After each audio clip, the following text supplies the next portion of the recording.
Hello and welcome back to your own YouTube channel it's for Hindi 1 to 1।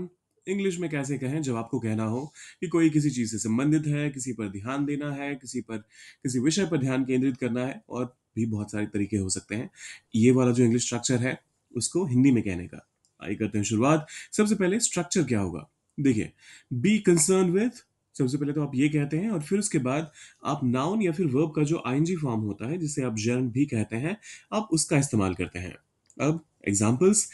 यह किताब पर्यावरणीय मुद्दों से संबंधित है। This book is concerned with environmental issues.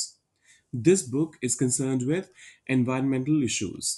फिर आता है सरकार शिक्षा प्रणाली में सुधार पर ध्यान दे रही है। The government is concerned with improving the education system. The government is concerned with improving the education system.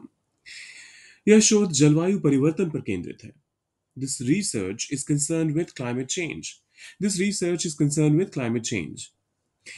वह अपने बच्चों के भविष्य को लेकर चिंतित है। She is concerned with her children's future. She is concerned with her children's future. वह सामाजिक सेवा कार्यों में शामिल है। He is concerned with social service activities. He is concerned with social services activities. Service activity sorry. उसकी company technology विकास से संबंधित है। His company is concern with technology development. His company is concern with technology development. वैज्ञानिक नई दवाओं के प्रभावों पर गहराई से विचार कर रहे हैं। Scientists are concern with with the effects of new medicines. Scientists are concerned with the effects of new medicines. फिर आता है वह संगीत और कला में विशेष विशेष रुचि रखती है।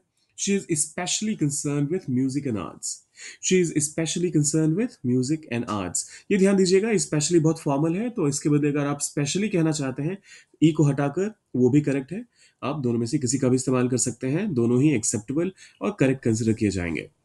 फिर आता है डॉक्टर रोगियों की मानसिक सेहत पर ध्यान केंद्रित कर रहे हैं। Doctors are concern with the mental health of patients. Doctors are concerned with the mental health of patients. और ये आखिरी वाला, शिक्षक केवल ओके पढ़ाने तक सीमित नहीं होते।